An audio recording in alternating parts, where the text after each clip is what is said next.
सुख का अनुभव करने के लिए कृपया अपने नेत्रों को बंद कर लीजिए। नेत्रों को खुला रखना हमको सामान्य लगता है,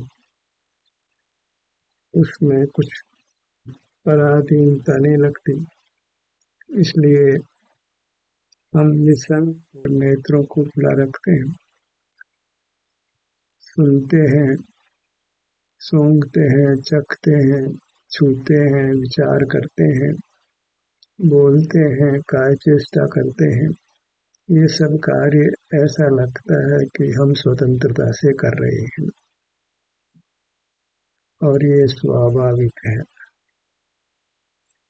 इसमें कुछ हमको विपरीतता नहीं लगती है, इसलिए संसार अनादि से चल रहा है और इस प्रकार जीते रहे तो अनंत काल चलता रहेगा।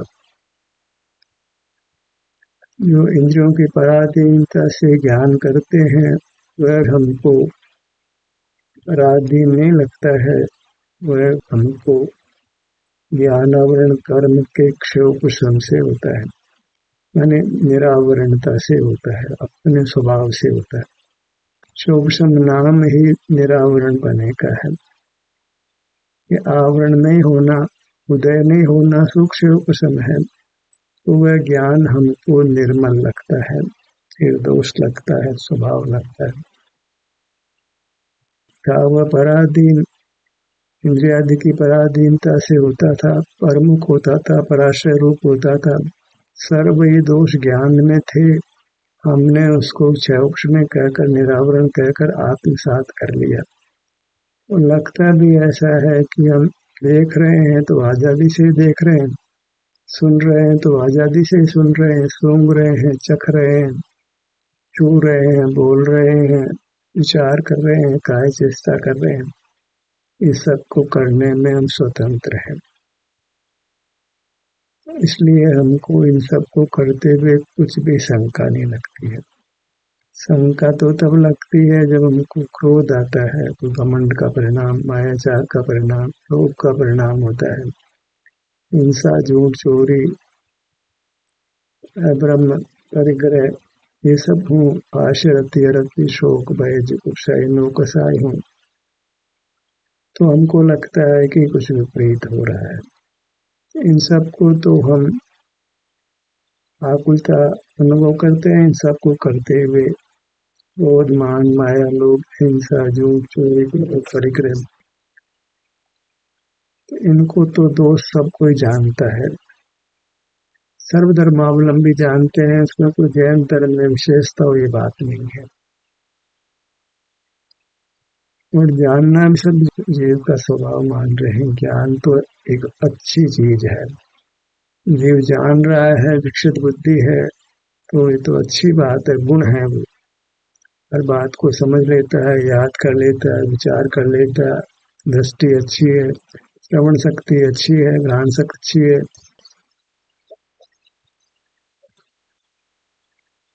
इंद्रियां स्वस्थ मिली है तो ज्ञान और क्रिया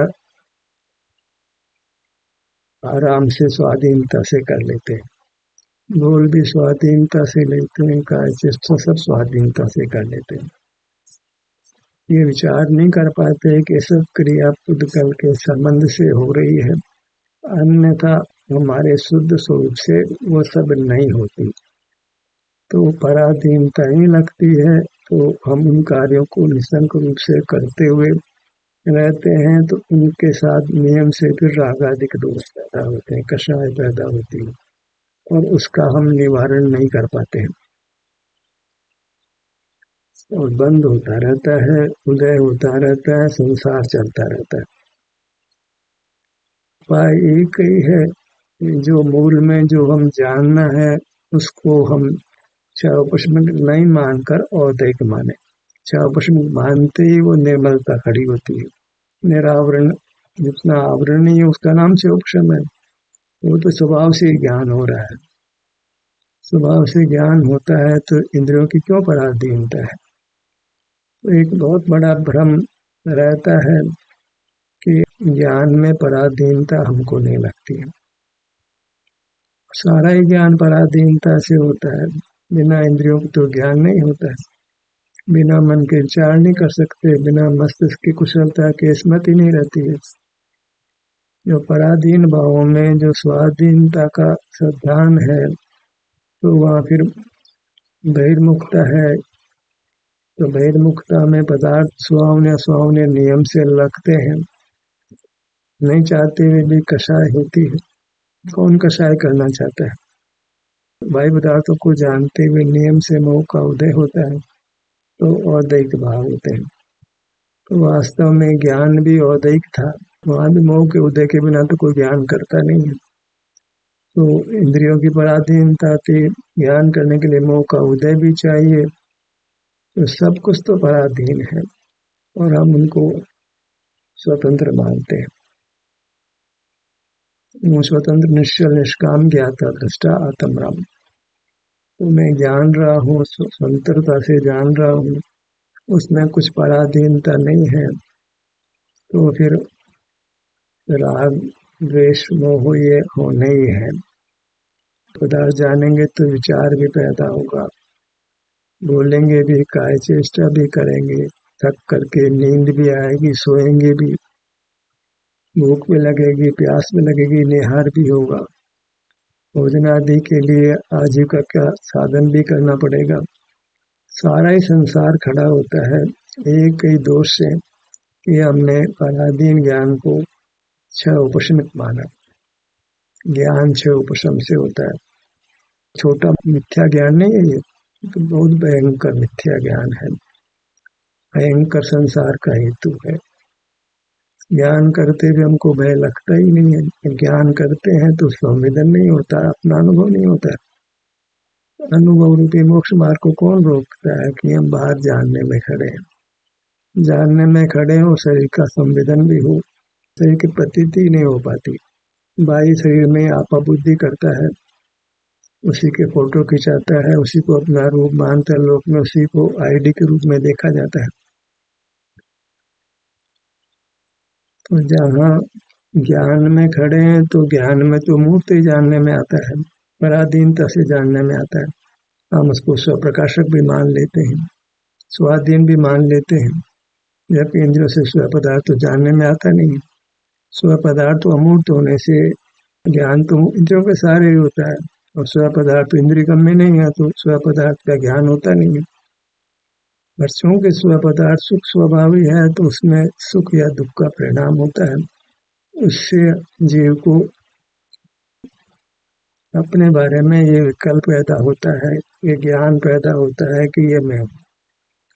हालांकि भी पुद्गल के संबंध से ही है, तो भी ये एक सम्य ज्ञान की उत्पत्ति होती है जब जीव अपने शरीर का ऐसा जाने अनजाने में करता है, तो उसमें अपनी मूर्त अपना विस्तार लक्षित होता है, और वहाँ इंद्रियों की सहाय नहीं है, मन मस्तिष्क की सहाय नहीं है। उस स्थिति में वह रहता है तो उसको शांति का अनुभव होता है।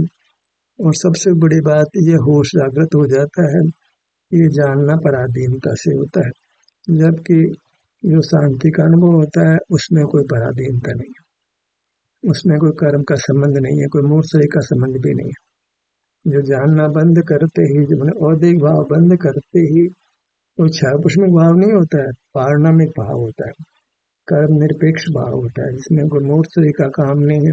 मूर्त कर्म का उपशम से उपशम क्षय उदय कुछ नहीं है, अपने स्वभाव से सुख होता है, शांति मिलती है, निराकुलता होती है। तो अपना कर्म निरपेक्ष भाव जो कि मुक्ति का आधार बनता है, वो उसे मिल जाता है। अपना विस्तार भी ख्याल में आ जाता है, और अपने में शांति का अनुभव होता है। इस सब पारणामिक है। पारणामिक कहते हैं उसको जिसमें कोई पराधीनता नहीं, स्वाधीनता है।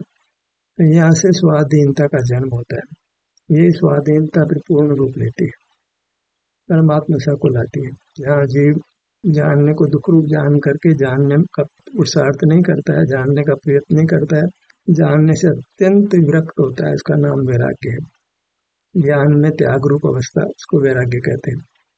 ज्ञान का त्याग करता है, तब उसको आपका आप अनुभव होता है, और उससे शांति मिलती है। इसमें कोई पराधीनता नहीं है, के लिए वो स्वतंत्र है। सब जीव अपने सुख का अनुभव करने के लिए स्वतंत्र हैं। जानना बंद करते ही उनको अपने स्वभाव से स्वतंत्रता से सुख होता है। समय उदय उपशम शेष उपशम कुछ नहीं लगता है। इसको पारणामिक भाव कहते हैं। पारणामिक भाव में अपने स्वरूप से जो होता है, बिना पर की सहाय के होता है, जहाँ परम का कोई संबंध ही नहीं रहता है। जहाँ संबंध है वहाँ फिर भाव परिणाम है, कुछ भी संबंध नहीं है। जहाँ हम अपने शरीर का एहसास करते हैं तो वहाँ हम संबंध रहित हो जाते हैं। तब कह सकते हैं पर से मेरा कुछ भी संबंध नहीं। जहाँ हम संबंध को तोड़ देते हैं, संबंध से छूट जाते हैं, एक पारणामिक भाव प्रकट होता है जीवन में, जिसका कोई किसी संबंध नहीं होता है। न परिवार से, न समाज से, न राष्ट्र से, न देव से, न गुरु से, न शास्त्र से। वो अपना स्वरूप है। उस स्वरूप में जीव अद्भुत शांति भोगता है, स्वाधीनता से भोगता है। इसमें कुछ भी नहीं चाहिए, न कर्म चाहिए, न नौकर्म चाहिए, न धन चाहिए। नौकर मन धन या मूर्त शरीर कुछ नहीं चाहिए। सादा वेद कर्म भी नहीं चाहिए।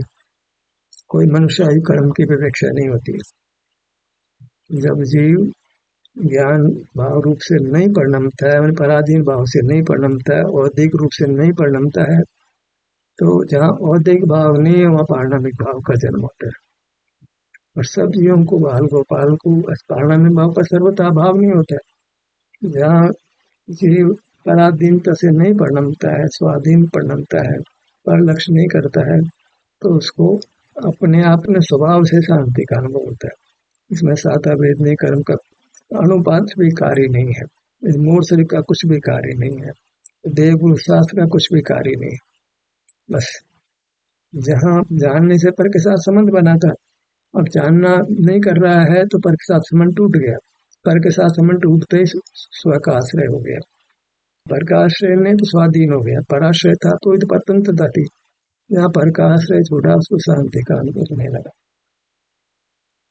तो हम तो जैन न्याय जो चल रहा है उससे कुछ अलग बात कहना चाहते हैं। जब सर्वत्र ज्ञान को शावकुष्मिक भाव स्वभाव माना जा रहा है, उसका हमसे जीव पे लगाम जानने रूप प्रवृत्ता है और उसमें कुछ भी उसको दोष भाषित नहीं होता है। जब क्षयपुष्मिक बोल दिया, निरावरण बोल दिया, तो फिर दोष क्यों लगने लगा? मोह के उदय से मोह होता है तो वो तो पराधीन लग रहा है। पर ज्ञान जो है वो इंद्रियों के सहाय से होता है, उसमें नाम कर्म का उदय चाहिए। सिद्ध भगवान को नाम कर्म का उदय नहीं है, शरीर नहीं है, तो कितनी आवाज सुनाई नहीं पड़ने वाली, कितना ही तीव्र रस हो, तीव्र गंध हो, तीव्र स्पर्श हो, कुछ भी उनके जानने का विषय नहीं बनेगा। जानने का विषय तो मूर्त ही बनता है, उससे रागद्वेषमोह की उत्पत्ति होती है। कोई पदार्थ जानने में नहीं आ रहा, स्मृति के लिए मस्तिष्क भी नहीं है, तो केवल आपके अनुभव रूप में, आप तो सुख रूप है, तो सुख के अनुभव रूप रहता है। स्वतः ही उसको अपने स्वभाव से सुख होता है, उसके लिए कुछ भी यत्न भी नहीं है। साधक दिशा में से ही वो प्रारंभ हो जाता है, बिना यत्न के सुख होता है। किसी हेतु से ज्ञान को विकार जानकर ज्ञान के रूप से नहीं प्रवृत्ता है तो अपने में होता है, उसको अद्भुत शांति का अनुभव अपने आप ही होने लगता है। यद्यपि देशना के अर्थ में उसको समझाया जाता है कि आंखें बंद करो, ध्यान को अपने शरीर के विभिन्न भागों पर लाओ, उसको समझाने के लिए, समझ पैदा करने के लिए कि तुम ज्ञान को बंद करो। ध्यान के नाम पे बंद कर लेगा, अन्यथा तो बंद नहीं करने वाला। ज्ञान मेरा स्वभाव, आंखें क्यों बंद करूंगे? पर जो भी इसको ध्यान का किंचित भी उसको पैदा होता है, आगम पे जरा भी विश्वास होता है, में ध्यान से कर्म का नाश होता है। ध्यान के लिए तो इंद्रिय जय करना पड़ता है। आंखें बंद करते ही ध्यान करते हुए लोग देखे जाते हैं, खुले आंखों से तो कोई ध्यान करता हुआ देखा नहीं जाता। तो मान लेता है कि आंखें बंद कर लेता हूँ, और आंखें बंद कर लेते हैं तो फिर उसको कहा जाता है कि अपना मुख अपनी ओर कीजिए। तो अपना तो उसे पता है कि सिर से पांव तक में हूँ, तो अपनी ओर आता है। फिर कहते हैं कि भाई पूरा शरीर को निधन में नहीं आया तो किसी भाग पर आओ, तो फिर देखो वहाँ क्या तुमको सुख दुख अनुभव में आता है। तो वहाँ बोलेगा जिस भाग पर आते हैं तो हाँ मेरे इस भाग में शांति है, मतलब वेदना है या आराम है। उसको अपने आप ही उस भाग में कर्म की स्थिति के अनुसार सुख में दुख का अनुभव होता है, और कर्म का विपाक विशेष नहीं हो तो उसको आराम का अनुभव होता है। और इस सब में उसको ज्ञान का जो पक्ष है वो छूट जाता है, इंद्रिय संयम हो जाता है। प्राणी संयम तो करता है, पंडित मुनि दोनों ही जीव रक्षा की बात करते हैं। अहिंसा महाव्रत अनुव्रत, पानी छान कर पीना, रात्रि में नहीं खाना, जमी कंद नहीं खाना, जैन फूड खाना, ये सब तो समझ जाता है वो। और इससे अहंकार भी होता है, हमारा जैन है, हम रात में नहीं खाते हैं, पानी छान कर पीते हैं, हमारा लक्षण है, हमारा स्वरूप है। नहीं, तुम्हारा लक्षण तो जैन होना है। ये तुम इंद्रियों से नहीं जानते हो, इंद्रिय जय करते हो, ज्ञानेन्द्र हो तुम। इंद्रिय जयपना है, किसको जीतते हो? इंद्र को जीतते हो। इंद्र माने इंद्रिय को जीतते हो। तुम इंद्रिय ज्ञान नहीं करते हो, तो उससे तुम जैन नाम पाते हो। वह तो कुछ चलता नहीं लोक में। हम देखो जैन है, देखो जी हम बाहर देखते नहीं है, हम सकते नहीं, हम सुनते नहीं है, सूंघते नहीं है, छूते नहीं है, विचार भी करते नहीं, क्योंकि हम जैन है। जो दिल्ली दिखा देते हैं वो दिल्ली नहीं देखते, हम जैन है। अखबार पढ़ लो कि नहीं, अखबार नहीं पढ़ते, हम जैन है। सब टीवी देख लो, सीरियल देख लो, पिक्चर देख लो, नहीं देखते, क्यों नहीं देखते? कि हम जैन है। हमारे तो प्रतिमा आंख बंद किए बैठी, हम तो उसके फॉलोअर हैं। हम तो जिन्होंने आंखें बंद की है उनके चरण चंचरीक है, जो देखते नहीं है। फिर वही मुश्किल है कि देखते नहीं, लेकिन वो दिख जाता है, सर्व पदार्थ दिख जाते हैं। सारी मेहनत बेकार हो गई, सब कुछ करा करा बेकार हो गया। भगवान की आंखें बंद देखी तो उससे कोई फायदा नहीं निकला, क्योंकि आंखें तो बंद की तो सारी दुनिया दिखा दी। कम से कम आंखें खोलते तो कम से कम खुला वर्ण नहीं दिखाई पड़ता। तुमने तो सारी दुनिया ही दिखा दी, पांचों इंद्रियों का विषय भी दिखा दिया, भूत भी दिखा दिया, भविष्य भी दिखा दिया, सारी दुनिया दिखा दी। प्रतिमा तो आंख बंद के देखते हो, सारी दुनिया देखना चाहते हो, उसको स्वभाव मानते हो, अत्यंत विपरीत जी रहे हो। ऐसा श्रद्धान बढ़ता है तो फिर ध्यान भी करो, कुछ होने वाला नहीं है, क्योंकि ज्ञान पर लगाम नहीं लगी, इंद्र संयम नहीं हुआ तो मोक्ष मार्ग नहीं हुआ। संवेदन तो बोध भी कर रहा है, शरीर में सुख दुख का अनुभव तो वो भी कर रहा है, लेकिन फिर भी शरीर को नहीं पहचान रहा। इस शरीर में जो पुद्गल का बना है वो भी अनित्य है, प्रति समय परिणमन कर रहा है, तो उसमें दर्द हो रहा है, क्योंकि अपनी वस्तु की तो स्वीकृति नहीं है, उसको केवल परिणाम ही मानता है। तो जानना बंद करने पर भी वो परिणाम परिणाम परिणाम मानकर अपने, जब तक अपने अस्तित्व का भान नहीं होता तब तक अपने में स्थिरता नहीं हो सकती।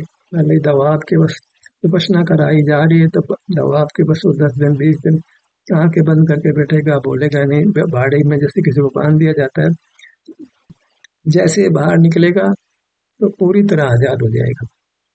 सारा जो कुछ अब तक आंखें बंद की थी और ये बोला नहीं था, सब एक बाहर की तरह फिर देखेगा भी, बोलेगा भी, विचार भी करेगा, क्योंकि जो वस्तु आश्रयभूत थी अपने मूर्त, उसका तो निषेध बरत रहा है। केवल परिणाम को माना जा रहा है। एक वस्तु जो कि आकार रूप है, विस्तार रूप है, वह उसका मूल अस्तित्व है, उससे उसकी मूल पहचान होती है। परिणाम परिणाम तो उत्पाद हो गया उसका, तो उसमें तो विनाश उत्पाद, विनाश उत्पाद, विनाश उत्पाद, क्षण क्षण क्षण की बात है। तो कोई वस्तु भी है? वस्तु कोई नहीं है, क्षण क्षण करके परिणाम हो रहे हैं बस। इसके अलावा सब भ्रम है, नित्यता एक भ्रम है। तो भ्रम से तो मोक्ष मार्ग नहीं बनता है। हमने कह दिया कि जानना हमारा स्वभाव, उपशम भाव है, ये तो भ्रम है। तो ज्ञान से उपशम का कार्य नहीं, ज्ञान तो उदय का कार्य है, इन इंद्रियों के जानने में नहीं आता है।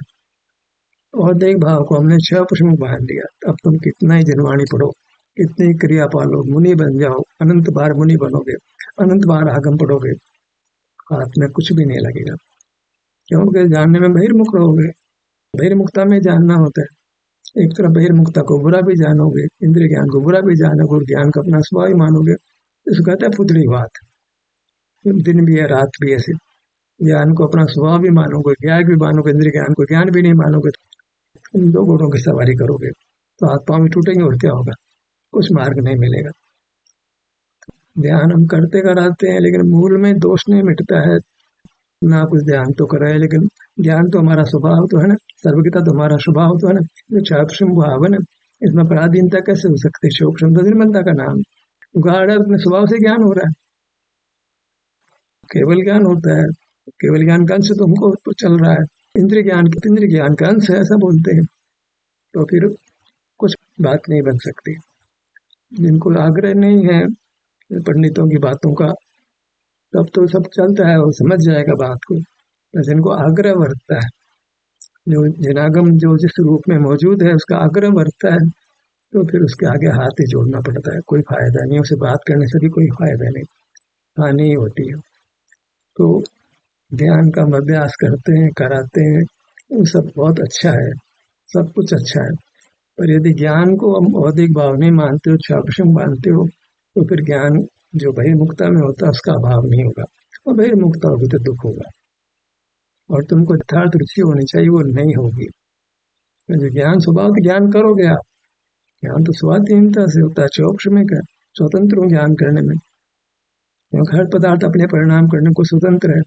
अरे नहीं है भैया स्वतंत्र, आँख खराब हो जाए तो नहीं देखने में स्वतंत्र हो, कान खराब हो जाए सुनने में तुम स्वतंत्र नहीं हो, स्वतंत्र हो, केवल ज्ञान को अपना विवाह मानकर ज्ञान नहीं करते हो तो अपना सुख भोगने में स्वतंत्र हो, अपने मूर्त को भोग सकते हो, कोई रोकने वाला नहीं तुम्हारे को। ठीक है, थक जाती हो, निद्रा आ जाती हो, बात जाने दो, अन्यथा आप जब चाहो तब आप ज्ञान को छोड़ करके आप अपनी मूर्त के अनुभव रूप हो जाते हो और आप शांति का अनुभव कर लेते हो। पारणामिक भाव को प्रकट करने में आप सदा ही स्वाधीन हो, अपने स्वभाव को प्रकट करने में स्वाधीन हो, विभाव करने में आप स्वाधीन नहीं हो। ज्ञान विभाव है, राग एक विभाव नहीं, ज्ञान और राग तो एक सिक्के के दो पहलू हैं, जहाँ जहाँ जानना हुआ वहाँ राग है।